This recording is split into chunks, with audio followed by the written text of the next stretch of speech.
Não, aqui não já te chamei, você pode entrar. E aqui eu tô começando agora. Vou rodar a vinhetinha, tá? Pra gente começar. Chega mais, gente. É assim mesmo. É tudo caseiro aqui. Vou rodar a vinhetinha aqui e conversar com vocês aqui de vez em quando.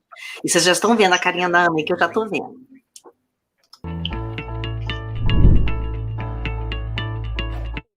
Flávia Lippe foi atrás de grandes mestres ancestrais para você aprender direto da fonte. Descubra como fazer parte desta mudança. Conheça A Equação. História e estratégias desses grandes sábios do mundo. A Equação veio para revolucionar e democratizar o acesso à ciência, à filosofia e às experiências de autoconsciência online. A Equação, a única calculadora de vida do planeta. Conheça mais.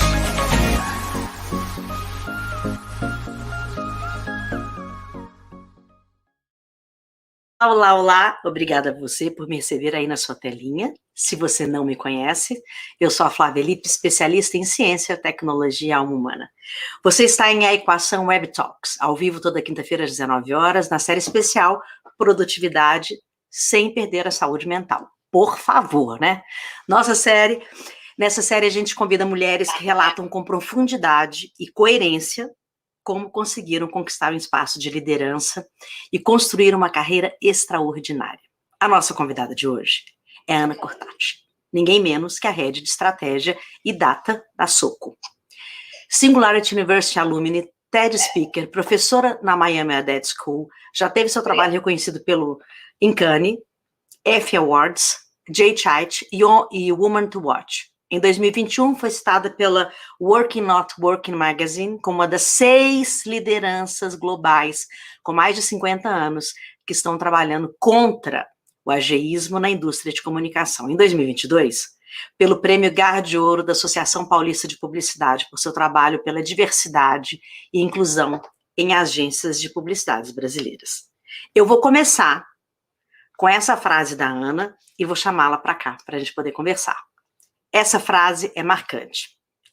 Eu sou o gerúndio.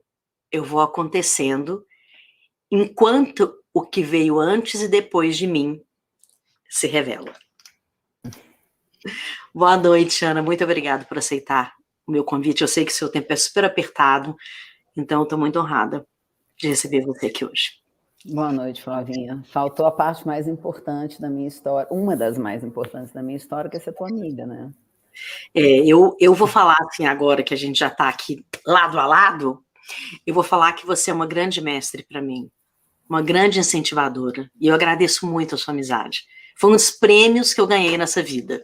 Tem esse montão de prêmio que você tem aí, eu tenho o mais importante, que foi ganhar você como a minha amiga. Realmente, obrigada por estar aqui hoje. Eu sei o quanto você vai contribuir na vida de outras pessoas, por tudo que você tem para contar, tudo que você tem para ensinar. E como as pessoas podem chegar onde você chegou, porque, afinal de contas, não é fácil o caminho que você trilhou. Como é que é ser você, Ana? Ai, eu acho que ser eu é meio que nem ser todo mundo, né? Eu acho que é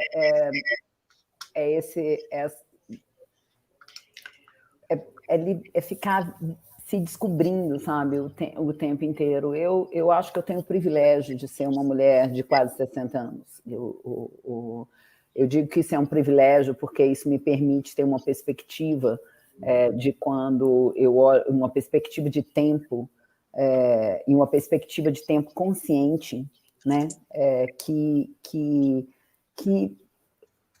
a gente só entende que é um privilégio quando a gente vive. Não dá para explicar para as pessoas o que isso significa. Assim. Acho que eu tenho o privilégio de ter... por exemplo, eu estou vendo a 4ª geração de pessoas de 18 a 20 anos entrar no mercado. Ou seja, a primeira geração que eu vi entrar, eu vi se tornar presidente de empresa. O que me permitiu ver tanto pessoas se revelarem no seu melhor, quanto pessoas, infelizmente, entregarem o pior delas para o mundo. E que foi uma das coisas, inclusive, que me fez terminar entendendo que eu sou gerúndio. Assim, que essa frase que você citou, que é verdade, foi uma frase que você me viu falando uma vez em um dos encontros que em um dos momentos que a gente teve junto. Essa consciência, ela nasce quando eu tomo a decisão. Eu não fiz parte de um mundo onde o autoconhecimento era parte da equação, era parte daquilo que a gente deveria fazer antes de tudo. Eu vivi num mundo onde a pirâmide de Maslow, e não a pirâmide invertida de Maslow, que é o que sempre... É curioso isso, porque eu sempre achei que essa pirâmide tinha que ser invertida a minha vida inteira. Mas eu nunca encontrei pessoas que pensassem a mesma coisa que eu. Hoje em dia, ainda bem, eu encontro pessoas que pensam a mesma coisa que eu. Assim, tudo começa na gente saber quem a gente é. Porque a única certeza que a gente tem enquanto a gente caminha é que a gente se perde, não tem jeito. E eu me perdi muito, e muitas vezes. Você pensa, eu nasci em Manhuaçu, uma cidade no interior de Minas Gerais, na divisa, quase na divisa com o Espírito Santo, de sair de Manhuaçu aos 17 anos, cheguei em Belo Horizonte, vivi em Belo Horizonte dos 17 aos 30 anos, eu cheguei em São Paulo. Na verdade, cheguei em Curitiba aos 30 anos, cheguei em São Paulo logo depois, e pensa, sabe? Eu fui descobrindo quem eu era enquanto eu andava. Assim, eu fui entendendo quais eram os meus limites, quais eram os meus valores, e teve um momento específico que eu descobri que a vida tinha... para que eu conseguisse alcançar aquilo que eu acreditava que era o que eu desejava, ou seja, para que eu conseguisse alcançar posição, poder, influência, que eram as coisas que os anos 90 me ensinaram como sendo essa sensação de que impossible is nothing, né? Para que eu alcançasse esse lugar, eu entendia que era natural que eu me deixasse pelo caminho, que era natural que eu abrisse mão de coisas que para mim eram essenciais, porque eu nem entendia que essas coisas me tornavam quem eu era. Então, eu gostaria de ter entendido que eu precisava olhar para mim mesma e entender quem eu era há muito tempo atrás. Infelizmente, isso não aconteceu, mas, quer dizer... Eu não gosto muito de usar a expressão infelizmente, né? Porque ela dá uma sensação de que aquilo que eu sou não é relevante. Então, felizmente, porque eu sou quem eu sou por causa de tudo que eu vivi. Eu sou o meu conjunto, sabe? Eu sou a minha história inteira. Mas, de qualquer maneira, eu descobri esse gerúndio vivendo ele. Parece que o nosso áudio está dando algum retorno, Flavinha. Ele dá um pouquinho de eco. Vê se consegue baixar o áudio do celular ao máximo. Eu baixei aqui também. Às vezes dá um pouquinho de retorno mesmo. Eu vou ver se eu entro em configuração e consigo tirar o som, porque... Abaixando só não funcionou. Abaixando só não funcionou, então eu vou tirar ele totalmente. Pronto, coloquei no modo silencioso. Deve ter diminuído o eco, não? Não sei, eu também coloquei o meu aqui. Talvez diminua, sim. Né? Mas, enfim, eu acho que essa ideia, essa descoberta de que eu sou gerúndio, ela foi acontecendo com o tempo. E ela teve a ver com um outro encontro, que foi um encontro com o autoacolhimento, sabe? Porque... enquanto a gente vai andando e a gente vai se perdendo e a gente vai se transformando em algo que em alguns momentos, pelo menos aconteceu comigo, gente, eu não sou o todo. Se bem que essa frase não vale totalmente, porque eu acredito que eu sou o todo. Mas eu acredito que eu sou o todo. Até a gente explicar por que a gente acredita. Eu acredito que eu sou o todo numa outra perspectiva, mas eu não sou todo mundo, eu não represento todas as pessoas que habitam esse planeta. Então, na minha trajetória, na jornada que eu percorri, teve um determinado momento que eu olhei para mim mesma e não me reconhecia mais. Teve um determinado momento que eu percebi, e esse momento foi, teoricamente, o melhor momento da minha vida. Teoricamente, era o melhor momento da minha vida. Porque eu estava ganhando o meu maior salário, eu estava na maior empresa onde eu já trabalhei, quer dizer, não era, na verdade, maior, mas uma das maiores empresas onde eu trabalhei, com maior reputação naquele momento específico, e eu vomitava todos os dias. E eu estava profundamente infeliz.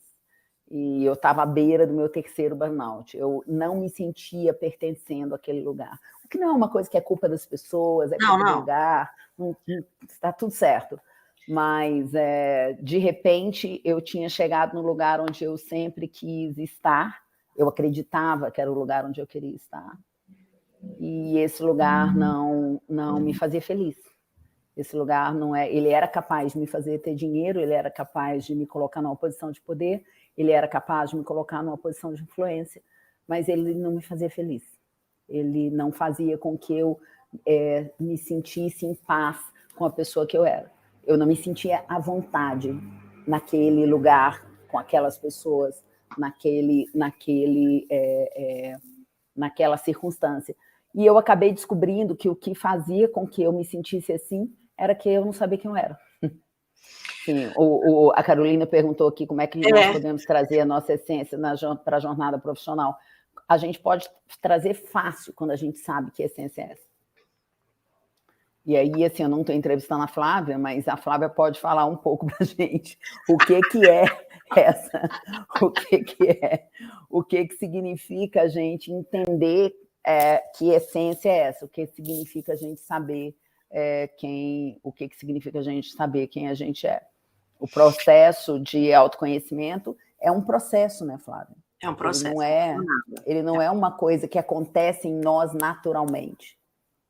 Ana, travou a sua imagem no Insta. A sua voz está perfeita, mas você está travada lá no Insta. Você está travada aí no seu celular? Porque o áudio está perfeito. Travou? Destravou? Voltou. Ah, obrigada por avisar. Agora está perfeito. Sabe uma coisa que talvez a gente que já caminhou aí, já passamos dos 50, né? E eu acho que as pessoas que estão vindo agora estão muito encantadas com as jornadas de espiritualidade, estão encantadas, né, com as jornadas de autoconhecimento e autoconsciência. Eu acho que são encantadoras mesmo essas jornadas, né? Mas elas são jornadas e às vezes elas são péssimas, né? Mesmo quando a gente... Às vezes? Então, às vezes a gente está assim, totalmente iludido com o desejo profundo de se desenvolver espiritualmente e a gente cai em cada roubada espiritual que é um negócio que é só experimentando. Por isso que a gente se conhecer é uma jornada. Não tem fórmula, né? Não tem um jeito certo. Tem pessoas que fazem uma trajetória de vida tão interessante e que você não imagina, assim, onde que ela vai chegar com aquilo que ela está fazendo, né? Quando eu criei a ideia de fazer essa série com esse tema, assim, coincidentemente, eu entrevistei muito mais mulheres do que homens. E aí, de repente, eu comecei a entrevistar só mulher. Porque foi aparecendo também, com a história do livro que nós escrevemos juntas, tinham muitas mulheres, foi aparecendo mais mulher. Mas tem uma coisa muito interessante que eu percebo da questão da saúde mental, principalmente nós, mulheres, né? Eu não sei qual é a sua opinião sobre isso, porque você trabalha num mundo muito misto, e também você faz questão absoluta de trabalhar com a diversidade, né? Então, como que você vê a saúde mental dentro dos ambientes que você encontra para trabalhar? Você dá aula, né? Você está em grandes prêmios, você está dentro de agência, você está em palcos, você está em televisão. Como que você vê a saúde mental? Olhando de fora, não a sua, dos outros, né? Assim, o todo, né? Então, a gente tem que ir em partes com essa pergunta, né? Primeiro, a gente tem que entender o que é o mundo do trabalho. Assim. O mundo do trabalho, como a gente conhece, ele tem origens em lugares que não representam exatamente a visão que nós temos do mundo hoje. Então, uma dessas origens é o exército. Então, as corporações e o modo de operação das corporações, ele foi desenhado a partir de uma ideia, esse que a gente conhece, tá? Ele foi desenhado a partir de uma ideia, de uma lógica de conquista, tanto que todo o pensamento que a gente conhece de modelos empresariais, eles foram desenvolvidos a partir de uma lógica colonizadora. A globalização é uma lógica colonizadora. Levar uma corporação para outros países do mundo, exatamente repetindo o modelo que ela é, inclusive o mesmo prédio, os mesmos móveis, a mesma maneira de funcionar. Eu trabalhei num mercado que não é mais assim, eu acredito, pelo menos nos lugares que eu conheço, onde a gente falava inglês em empresas multinacionais. As reuniões eram em inglês, aqui no Brasil. Então, assim, o desenho dos modelos de trabalho que nós conhecemos, eles têm uma origem lá atrás, num modelo que é um modelo reducionista, linear e mecanicista. O que significa um modelo mecanicista? Significa que toda a ideia de solução de problema era baseada num conceito que eu divido o problema em partes e resolvo as partes. As partes não resolvem o todo. Assim, essa ideia de linearidade trouxe a gente para o lugar onde nós estamos hoje. Então, você tem um conjunto enorme de conceitos, por isso a grande discussão do mundo hoje deveria ser conceito e régua, porque se eu não discutir conceito e régua, a maneira de medir, de olhar. Medir o sucesso, medir o desempenho, medir a produtividade, e o que é sucesso, o que é produtividade, o que é resultado. Se eu não mudar o conceito e a régua, se eu não mudar o que isso significa e a maneira que eu meço, eu vou reproduzir o mundo onde a gente está daqui a 50 anos. Tá tão simples quanto isso. Não adianta só mudar o comportamento e achar que essa mudança de comportamento está gerando um resultado novo. Eu tenho que mudar a maneira que eu entendo aquele conceito e eu tenho que mudar a maneira de medir. A gente é capaz de elaborar um conjunto enorme de exemplos de modelos que estão sendo implantados hoje como se eles fossem novos, como se eles falassem de alguma coisa que é nova, quando, na verdade, o que eles estão reproduzindo é o mesmo conceito. Então, a gente está falando... Quando a gente fala de trabalho, nós estamos falando de um modo de agir produtivo dentro de corporações que foram desenhadas para produzir lucro para o acionista, não importa qual é o caminho. A jornada não estava no jogo. A ideia de stakeholders e de jornada, de eu olhar para a jornada como um todo, o stakeholder que inclui as pessoas que trabalham dentro de uma corporação, e de eu olhar a jornada como um todo para entender os pontos dessa jornada, os impactos gerados por cada ponto dessa cadeia, para que ela não gere impactos negativos nem resíduos negativos, essa ideia é nova. E veja, quando eu falo essa ideia nova, eu estou falando com a consciência de alguém que sabe que essa discussão tem 50 anos, tá? O Triple Bottom Line tem 50 anos. Eu não estou falando com a consciência, eu não sou uma pessoa que acha que essa discussão começou com o SD. Eu preciso deixar isso bastante claro.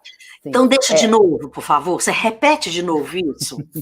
Não, é porque é muito importante. Assim, gente, mas veja, mas é importante, Flávia, porque assim, por que é importante a gente não achar que essa discussão sobre pessoas, sobre sociedade, sobre meio ambiente, sobre governança, começou com o ISD? Por que é importante? Porque senão parece sem sentido.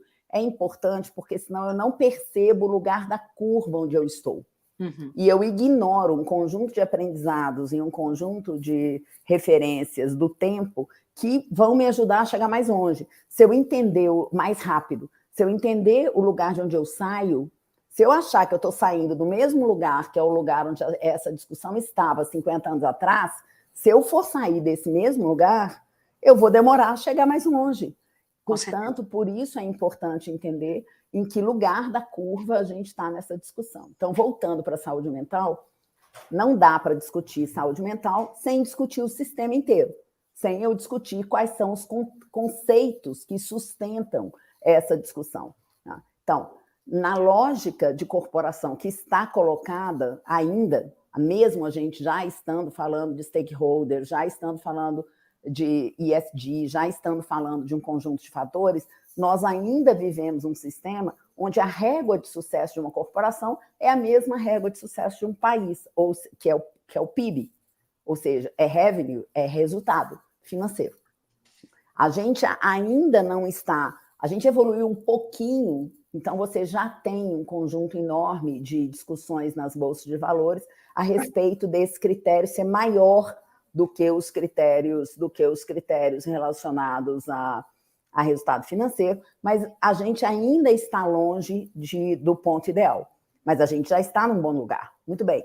Um dos pontos centrais, que é o S do ESG, é sociedade. Sociedade é pessoas. As corporações, nos últimos 100 anos, devolveram um conjunto gigantesco de pessoas doentes para casa. O que significa devolver pessoas doentes para casa? Significa você devolver pais, mães, filhos, irmãos, estressados por uma lógica baseada em excesso e baseada numa ideia fictícia de que o impossível não existe. Gente, o impossível existe. Eu preciso dizer isso para vocês. Não se deprimam com essa informação, mas o impossível existe.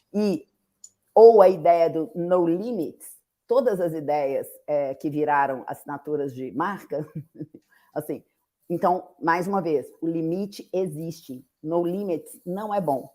Assim, limites existem, limites do corpo, limites morais, limites éticos, limites na vida, limites existem. Sabe? Essa ou a ideia de liberdade como uma ideia equivocada de que eu sou livre a partir do desrespeito ao outro. Eu sou mais livre quanto menos eu enxergo o outro, quanto menos eu me preocupo com o outro, que também é um conceito que não faz sentido nenhum. Então, essas ideias sustentaram a lógica que nós vivemos nelas no último século. Então, as corporações evitaram, durante muito tempo, assumir um lugar de influência na sociedade, de influência na formação social, que é um lugar impossível de continuar sendo recusado. Por quê? De novo, eu devolvo, entenda o meu devolver, tá? Eu vou fazer um ponto só para ajudar vocês a pensar sobre o que eu estou tentando dizer. Deve ter várias pessoas nos ouvindo aqui que têm filhos, ou que conhecem pessoas que têm filhos. A gente tem uma preocupação muito grande com o lugar que os nossos filhos estudam, correto? Sim. Tanto que várias pessoas se sacrificam muito para que os seus filhos estudem nas melhores escolas. Uhum. Muito bem. Esses mesmos filhos que estudam nas melhores escolas não aprendem que a partir de um determinado momento eles vão passar mais tempo no ambiente de trabalho do que eles passaram na escola a vida inteira. Então, você vai passar mais tempo dentro de uma empresa do que você passou dentro de uma escola a vida inteira. Dentro de uma empresa, você vai descobrir o quanto tudo aquilo que você aprendeu na sua família e na escola faz sentido. Então, você vai ser um momento onde, na prática, você vai ver acontecer as relações que pedem que você reflita a respeito de valores, que pedem que você reflita a respeito de ética, que pedem que você assuma posições. Esse lugar chamado corporação, onde você passa mais tempo do que você passou a sua vida inteira dentro de uma escola, que os seus pais se preocuparam muito e se sacrificaram muito para pagar para que você fosse a melhor pessoa, você não cresce aprendendo que esse lugar tem um conjunto de valores e um modo de agir que pode te destruir. É muito forte. Você não aprende que você deveria se preocupar se o lugar onde que você escolhe para trabalhar é um lugar com o qual você tem coincidência de valores morais, de valores nem vou falar de valores morais, tá? De valores éticos. Por quê? Porque nós que somos criados numa sociedade... Bom, primeiro, por uma questão básica chamada sistema social, ou seja, a maior parte de nós não pode escolher onde trabalhar.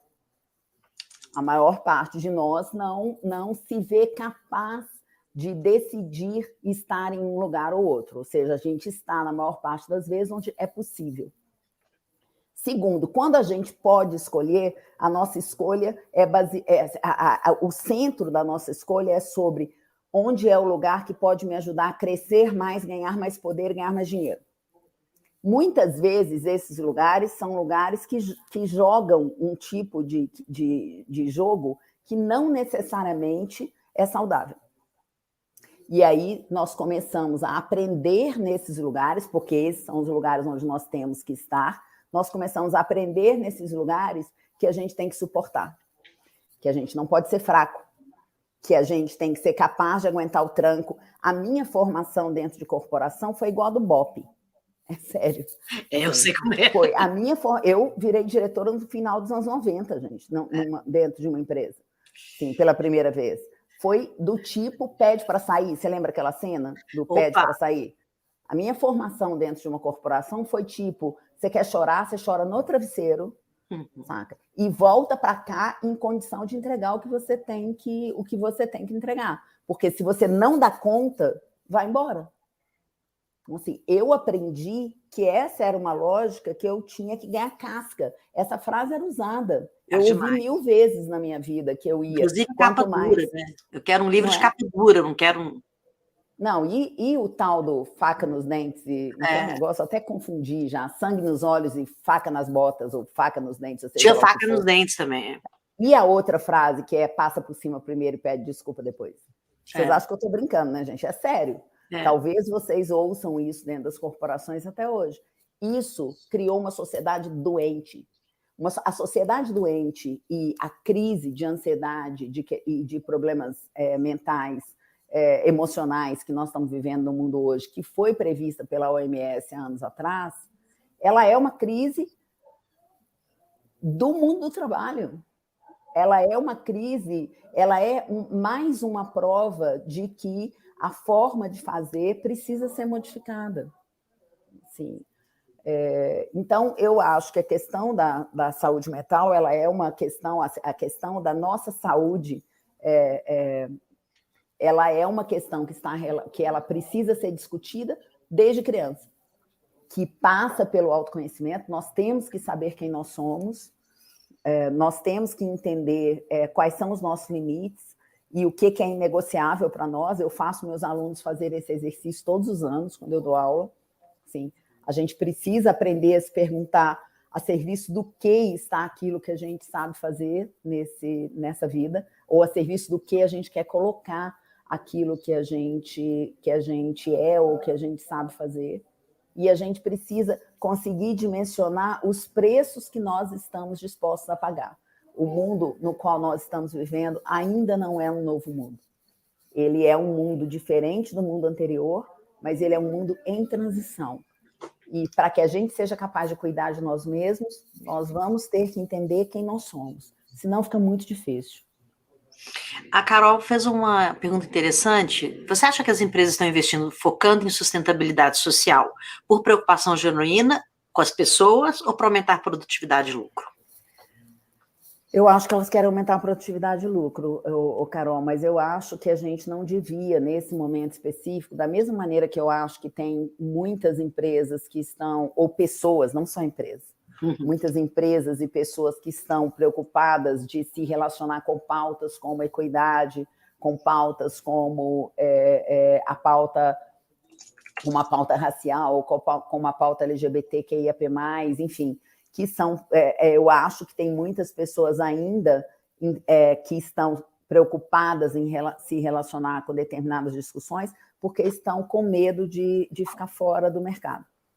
Da mesma maneira que tem corporações que estão preocupadas em perder dinheiro ou estão preocupadas em não continuar sendo consideradas modernas ou inovadoras. A gente aprendeu isso, né, Ana, na época, mesmo de sustentabilidade. O greenwash era uma coisa comum. As pessoas faziam sempre uma maquiagemzinha. É parte da transição, Flávia. Eu acho. E é importante, gente, que assim, A grande revolução é a revolução humana, correto? Acho que todo mundo, não deve ter ninguém assistindo esse programa que não pense assim. Assim, eu acho que a grande revolução é a que realmente importa, é a revolução humana. É essa revolução que é uma revolução ao mesmo tempo futurista e ancestral, né? É essa revolução do autoconhecimento, para que a gente seja capaz, para que a gente consiga, se tornando pessoas melhores, nos tornarmos capazes de construir um mundo melhor. Mas não é esse lugar que nós estamos hoje. Assim, nós estamos tentando construir a gente está tentando construir um mundo melhor enquanto a gente tenta se descobrir como ser humano. Por isso eu uso muito a expressão que nós somos gerúndios. Então, assim, eu te convido, Carol, a pensar que mesmo que essas empresas estejam fazendo isso pensando em produtividade, isso abre para nós um precedente. Isso abre para nós um lugar para levar um tipo de discussão que não tinha espaço dentro das corporações antes. Assim, é uma oportunidade, né? É uma oportunidade de abrir conversas, né? É um processo de mudança. Infelizmente, acho que não tem outro jeito. Assim, não vai ter uma solução mágica, sabe? Não vai. Essa frase só volta ao início da nossa conversa, quando a gente falou, não existe uma jornada de autoconsciência pronta e papum, ela não acontece na hora que você decide. A mesma coisa a transformação do mundo, a transformação dos ambientes, né? Ela acontece numa jornada, né? Olha, eu posso falar muito, eu estou vivendo, se eu olhar para mim como sendo uma marca, que eu não sou, mas se eu olhar para mim como sendo uma eu não queria usar essa expressão, mas eu, como as corporações, um dia percebi que, como eu percebi que a mudança era necessária. A motivação é outra. A minha motivação foi uma motivação emocional. Corporações não são emocionais. Né? A minha motivação foi emocional. Quando eu tomei essa decisão, e quando eu tomei a decisão de me trazer de volta, não foi nem de mudar, mas quando eu tomei a decisão de entender quem eu era e de me trazer de volta, do dia que isso aconteceu até hoje, são quase 10 anos. E eu ainda estou indo. Esse processo ainda está acontecendo em mim. Esse processo ainda não se consolidou totalmente, eu acho. Sabe? Ainda tem coisas que eu vejo, e esse processo foi repleto de momentos, inclusive momentos onde eu quis parar. Onde eu falava, não, para quê, cara? Para que eu estou tornando as coisas tão difíceis? Porque eu tornei as coisas muito difíceis. Eu fui lá e denunciei a situação de assédio nas agências de publicidade, eu fui lá e comecei a fazer peregrinação na Índia para lavar banheiro, para dormir no chão, para comer no chão, para voltar para uma situação que me tirasse tudo para que eu conseguisse alcançar quem eu era, porque eu estava num nível de máscara e de colocar, de vestir coisas que me representassem, porque eu já tinha esquecido, na verdade, quem eu era de verdade, ou seja, a bolsa Chanel, o carro com motorista, a minha capacidade de comprar ou de adquirir, ela parecia suficiente, obviamente que não era. Quando eu tomei essa decisão, eu sabia que eu estava tomando uma decisão que ia tirar amigos da minha vida, que ia fazer com um conjunto enorme de pessoas achasse que eu tinha ficado louca, ia fazer com que um conjunto enorme de pessoas questionasse a minha competência ou a minha história, ou a minha capacidade de continuar construindo uma história a partir daquele momento específico. E eu tomei essa decisão há 8 anos. Eu não tomei essa decisão hoje, eu tomei essa decisão há 8 anos. E esse processo, se ele é difícil para um indivíduo, você imagina para uma corporação. Nós não é rápido. Não é rápido, não é fácil, e não é sem dor.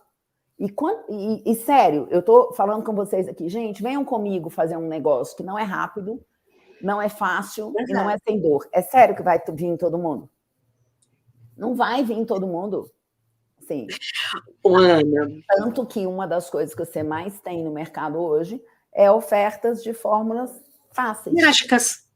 E mágicas, exatamente. Ana, tem acontecido comigo, né, assim, há alguns anos, né, eu lancei a equação em 2016. E eu fiz essa transição, né, há 23 anos. Essa que você fez, né, eu fiz há 23 anos. E aí uma agência que estava trabalhando comigo para fazer os lançamentos dos produtos da equação... Todo mundo aqui sabe que você morou no Tibete e foi monge durante anos. Não, eu nunca contei isso para ninguém. Você é a única que conta... Não. Vou te contar por que eu nunca contei. Porque as pessoas, elas percebem uma pessoa com essa fala da mesma forma que percebem aquela que usa um Chanel e ela tem aquela cara, sabe? Sim, mas nós estamos aqui para quê? Exatamente, para quebrar as caras. Opa! Né? Mas é por isso que eu sempre nunca, assim, ela sempre passa num pano interessante, assim, na minha vida, mas eu nunca dou tanto foco. Mas não é por nada demais, assim. Mas aí, essa agência, eu estava conversando com essa agência, e ela falou uma coisa muito interessante para mim. Ela falou assim, como que você quer vender a equação sem cobrar caro, mas ao mesmo tempo falando que é complexo, longo, difícil e depende da pessoa. Exato. Falei, então, como que você quer fazer o negócio? E aí todas as agências falam assim comigo, mas você tem que criar, prometer alguma coisa. Eu falei, minha querida, eu não prometo nada para ninguém. Nunca. Porque é uma promessa que eu nunca vou cumprir. Como que eu posso cumprir uma promessa de uma pessoa que eu nunca vi? Não é? Então, toda vez que eu escuto isso, eu dou tanta risada, porque eu falo, eu entendo a dificuldade de vender a equação, eu entendo. Porque eu não estou te dando de graça uma solução, porque eu não tenho. A minha não foi de graça. Hoje eu acordei hoje de manhã e falei, e agora? Como que eu vou solucionar o meu dia hoje? Ontem você sabe que eu passei um dia difícil, porque a gente conversou com uma amiga, e você me deu colo. E eu, aparentemente, como que eu posso ter um dia difícil? Não, eu tenho dia difícil, eu tenho dia que eu choro. Eu chorei que nem criança no colo da Ana, virtual, porque ela estava lá e eu estava aqui. Mas esse entendimento de que o dia pode ser difícil, a vida é difícil. Ela tem momentos de facilidade, ela tem momentos de dificuldade, mas a vida é complexa, né? Então, não tem fórmula. Não tem fórmula mágica, né? Eu acho que isso é igual nas pessoas e nas corporações. E nas corporações isso é um pouco mais complexo, porque corporações acreditaram a vida inteira que a grande contribuição social que elas tinham era a capacidade de produzir emprego e pagar imposto e gerar lucro. E dar um salário grande para a pessoa fazer o que ela quiser, né? Que é mais um ponto, né? Que é essa ideia da lógica individualista, que também foi sustentada de uma forma muito poderosa no último século, particularmente, fazendo a gente perder a noção de coletividade totalmente. Assim. Você não tem nenhuma medida, por exemplo, vou dar um exemplo simples. Hoje, dentro das corporações, uma das coisas que é considerada mais moderna do ponto de vista de gestão é a ideia da gestão colaborativa, da gestão coletiva, né? Coletiva, colaborativa, cooperativa, mesmo colaborativo e cooperativo não sendo um conceito só, tá? Mas as duas coisas. Essa ideia, ela é totalmente baseada em um conceito que as corporações ignoram, que é o quê? Confiança. Não existe colaboração, cooperação e coletividade em sistemas onde não existe confiança. Uhum. Ponto número 1. A geração de um sistema onde existe confiança, ou seja, o que é um sistema onde existe confiança? Um sistema onde existe confiança é um sistema onde eu, inclusive, vejo o outro como eu me vejo. Essa ideia, ou seja, eu não quero destruir o outro. Lembrem-se que a origem das corporações vem vem em parte, né, da lógica dos exércitos, portanto, ela é bélica. Então, ela é baseada na ideia de que existe um inimigo que eu preciso vencer. Esse inimigo está dentro da própria corporação, que são as pessoas que eu preciso vencer para que eu atravesse o funil e chegue na ponta, com os maiores salários e as maiores posições, e a ideia de que eu preciso vencer o inimigo, que é a concorrência, por exemplo. São ideias de competição que estão colocadas. Não existe colaboração e não existe competição em um ambiente onde o que sustenta a lógica é a competitividade. Assim, essa ideia de competição como ela vem sendo colocada até esse momento específico. Mudar isso pede um nível de disposição e de risco muito difícil de ser colocado quando você pensa em uma lógica, em um sistema que está estabelecido há muito tempo e que teme a escassez, que ele é todo baseado em escassez, que teme a escassez e alimenta ao mesmo tempo a escassez, e que teme perder o tempo inteiro. Sim. Então, o processo que nós estamos vivendo de reconstrução desses significados, desses signos, desses conceitos e, consequentemente, dessas réguas, é um processo longo. As corporações não entenderam ainda que elas são corresponsáveis pela construção social. Quando eu estava trabalhando com o conceito com a pesquisa de assédio, por exemplo, um dos pontos que era difícil era eu explicar para as pessoas que eles devolviam para casa, muitas vezes, pais que batiam nos filhos. Não existe esse estudo, eu adoraria que ele existisse, eu já procurei, se alguém conhecer um estudo dessa natureza, por favor, me diga, que são estudos que relacionam a violência doméstica e a violência contra crianças com o assédio no trabalho. Existe um sentimento, por exemplo, no ambiente de trabalho, que é a síndrome da inutilidade. Prestem atenção nesse nome. Síndrome da inutilidade. A sensação de que eu não sirvo para nada. De que é uma pessoa que ouve sucessivamente do seu chefe que ela é nada, que ela é inútil, que o que ela faz não está bom, que ela não tem função no mundo. Isso é menos raro do que a gente imagina. Você imagina uma pessoa que vive situações de assédio moral ou de assédio sexual sistematicamente, incluindo o excesso de trabalho, que faz com que as pessoas percam a noção do valor, ou seja, eu começo a acreditar que faz sentido eu não estar no futebol do meu filho, que faz sentido eu cancelar o jantar de aniversário com a minha esposa, com o meu marido, com o meu parceiro, com a minha parceira, que faz sentido eu estar ausente.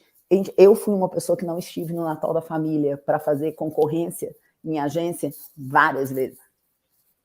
Eu dormi em agência várias vezes para entregar projeto. Você começar a achar que isso é normal é consequência de assédio, saca? Então, essa lógica, que é a lógica que ainda está estabelecida na realidade da qual a gente faz parte, ela gera uma sociedade doente. E é difícil para as corporações, é difícil para todo mundo, gente, é difícil você entender que eu sou corresponsável, e foi difícil para mim entender, que eu sou corresponsável pelo mundo que eu quero mudar. Eu sou corresponsável pela formação social que está colocada. Eu também criei campanhas de carros onde as pessoas ficavam mais bonitas quando entravam. Eu também ajudei a criar nas pessoas a sensação de insaciedade. Eu também ajudei a criar nas pessoas a sensação de que elas eram o que elas compravam e não a sua própria essência. Eu também ajudei as pessoas a acreditarem que isso não tinha valor nenhum. Se a gente não entender isso, vai ser muito difícil a gente entender que a gente precisa mudar. Sim, porque quantos de nós acorda de manhã e pensa assim, ai, tô louco para mudar de casa. Ai, gente, que vontade enorme de tirar meu filho da escola. Ai, eu acho que eu vou mudar esse cara aqui, porque eu não tô dando conta, essa menina está me perturbando muito. Quantos de nós acordam de manhã decididos a mudar? Mudar é difícil pra caramba. A gente não troca nem de bolsa aqui para poder não esquecer. Mudar é difícil, assim, e o mundo está... E olha o momento que o mundo está pedindo que a gente mude. O mundo está pedindo que a gente... que o convite à mudança está latente no momento do mundo, onde que a gente não confia em ninguém. É a pior crise de confiança que a gente tem do ponto de vista de registro histórico, né? Pode ter acontecido antes. E no momento onde a gente vive uma profunda desconexão entre nós, o outro e a natureza, que isso não é de hoje, mas agora a gente está percebendo onde isso nos levou, saca? E num momento onde a gente não consegue visualizar como vai ser o futuro. Olha, assim, é tipo difícil. Então, a gente vai acabar se apega a algo que tem certeza absoluta que conhece, né? Então, olha o risco, né? Porque não é à toa que nós estamos vivendo um momento globalmente de crescimento do conservadorismo não positivo e do crescimento dos extremos, de uma maneira geral, incluindo a extrema direita, que é exatamente alimenta exatamente esse lugar, que é o lugar do retorno a algo que nem era do jeito que eu resolvi acreditar que era. Então, assim, é muito louco isso. Eu imagino um passado que não existiu, um passado. Não é eu imagino recrio um passado que não existiu. Eu recrio um passado com uma crença atual, né? Para que eu possa acreditar que esse é um lugar do qual eu não devo sair. Então, estamos vivendo um mundo que pede que a gente use as nossas ferramentas humanas mais poderosas. Aquilo que nós somos como ser humano é muito poderoso, gente. É muito poderoso. A gente acabou de criar a inteligência artificial. Alguém se ligou? Que a gente está, na prática, exercendo o ser Deus. A gente está criando pessoas em laboratório. Sim. A gente tem muito poder. Muito poder. E todas as ferramentas que nós temos para usar estão dentro. E isso é muito verdade. Isso não é uma frase qualquer. Não. Isso é muito verdade.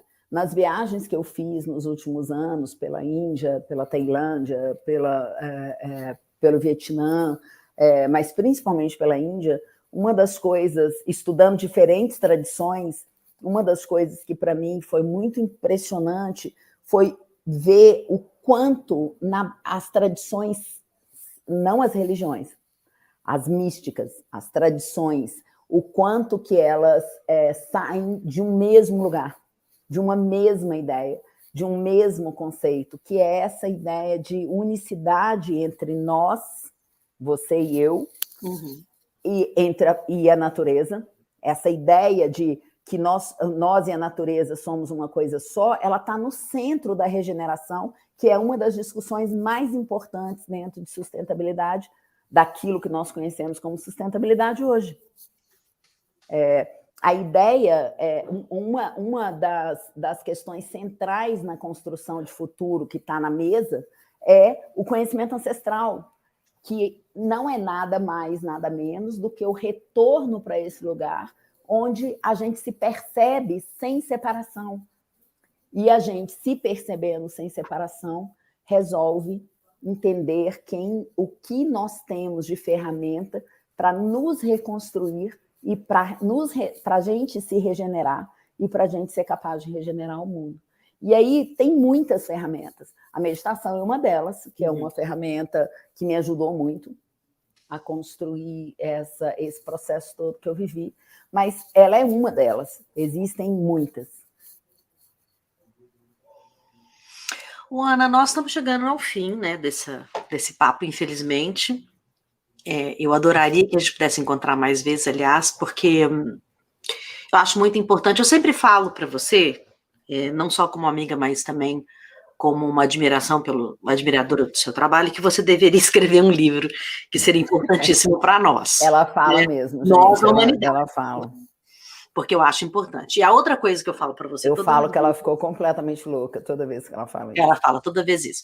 E a outra coisa que eu acho também que seria muito importante para nós é que você tivesse um curso online, que as pessoas pudessem assistir na casa dela, qualquer hora, e lembrar de coisas muito importantes, poder voltar lá e assistir de novo. Que, aliás... Ninguém está achando que ela gosta muito de mim, não, né?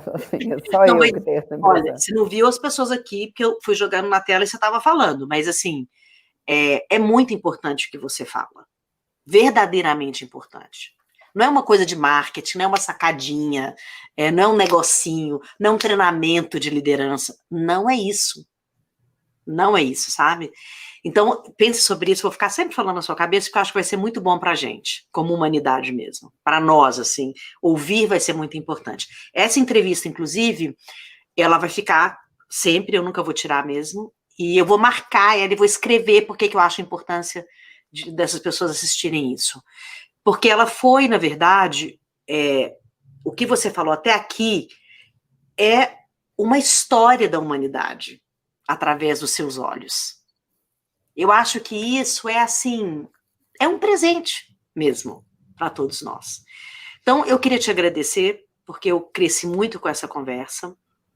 E eu queria terminar te fazendo uma pergunta, que é uma pergunta tão boba até, né? Mas é uma pergunta que eu gosto sempre de fazer, porque eu ouvi isso uma vez num programa de televisão, e eu acho isso tão curioso, e toda vez que eu escuto essa pergunta, eu falo, nossa, que interessante. O que você falaria para a Ana criança?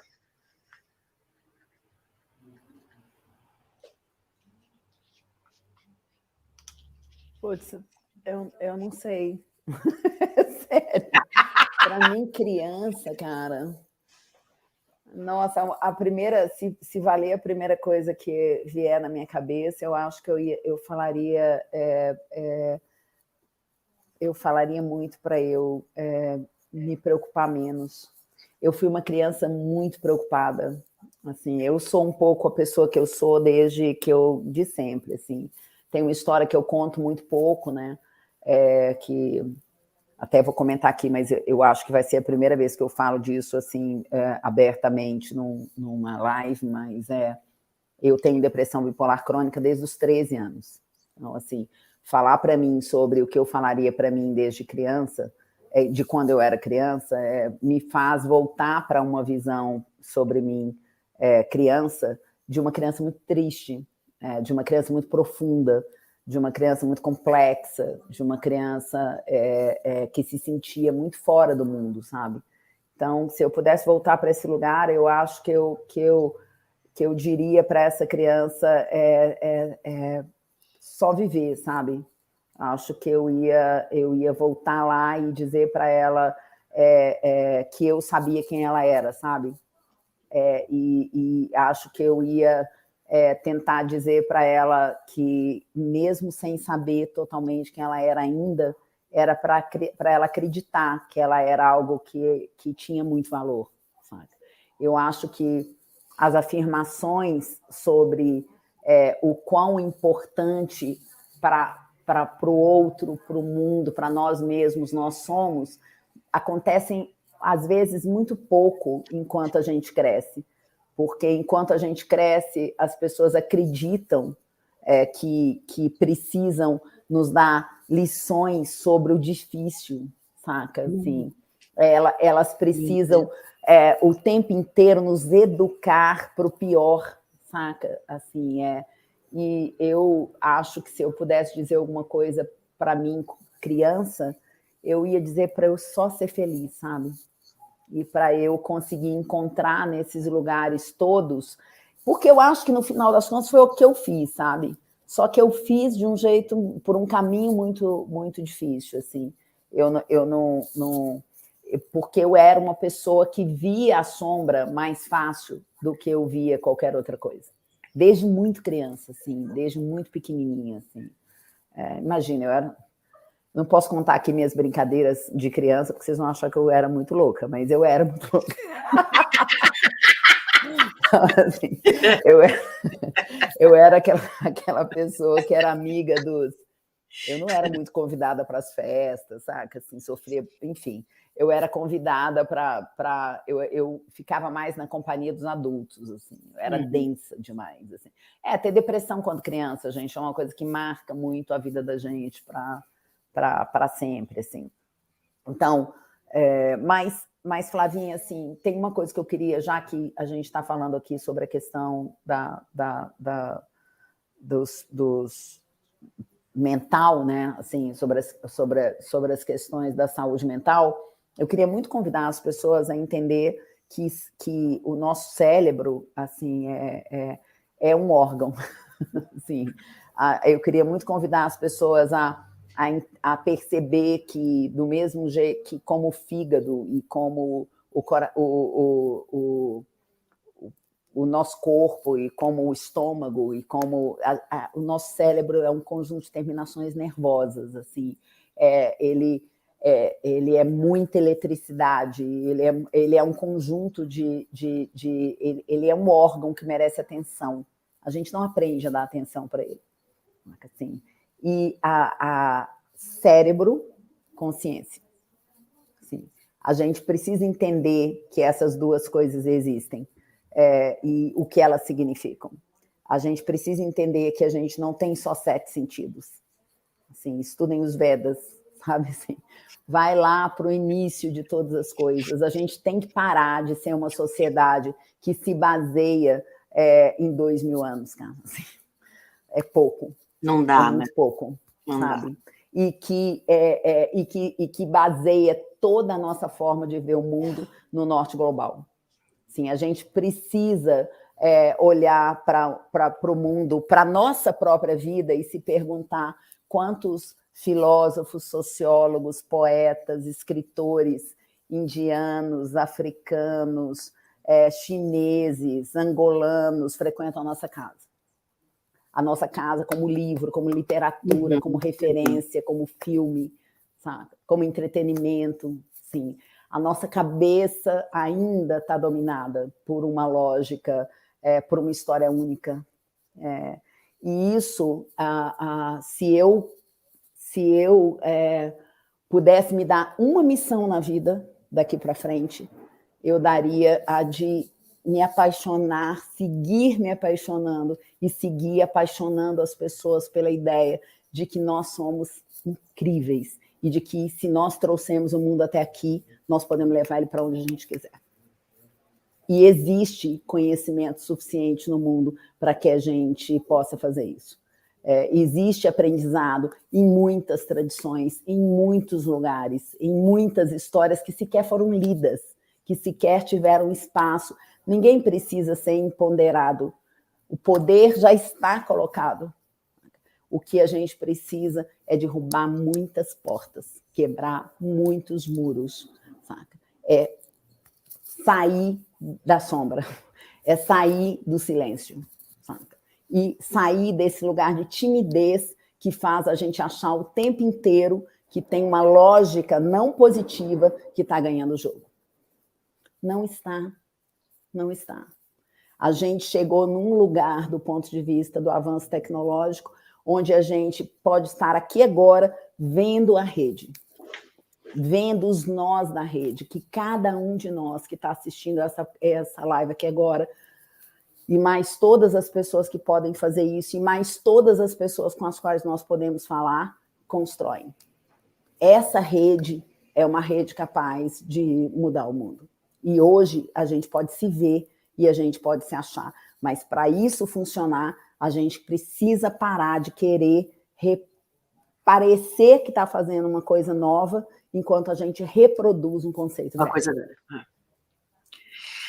Ana, muito obrigada. Eu, assim, realmente, para mim é um bálsamo mesmo. Eu estou feliz demais. As pessoas não têm ideia o quanto é difícil conseguir assistir uma palestra sua. Então, aproveitem, como eu aproveito cada segundo do lado dela. Eu quero te convidar a aparecer todas as vezes que você quer mandar um recado para o planeta e que eu possa ser uma ponte para soltar na rede. O meu feed é um feed do bem, então eu só coloco ali realmente mensagens que eu acho que vai proporcionar à humanidade um desejo profundo de se apaixonar pela vida, porque essa é a minha história. né? Se apaixonar pela vida. Então, queria te agradecer mais uma vez. E dizer para todos vocês que a gente está aqui toda quinta-feira ao vivo. Claro que todas as pessoas que eu convido são pessoas especiais, até porque as pessoas são especiais, elas nasceram especiais. E agradecer a cada um de vocês que vem até aqui, incentiva, divulga. Então, minha querida, até breve. Logo, logo estamos juntas. E obrigada pelo seu colo gigante, pelo seu coração imenso. Tchau, gente. Foi um prazer enorme estar aqui. Vocês me alimentam muito. É só saber que tem pessoas aqui ouvindo essa conversa, essa hora. E não importa se nós somos 5 ou se nós somos 1 milhão. Aquece muito meu coração. Eu fico muito feliz. Boa noite para todo mundo. Beijo. Boa noite para todos. Beijo.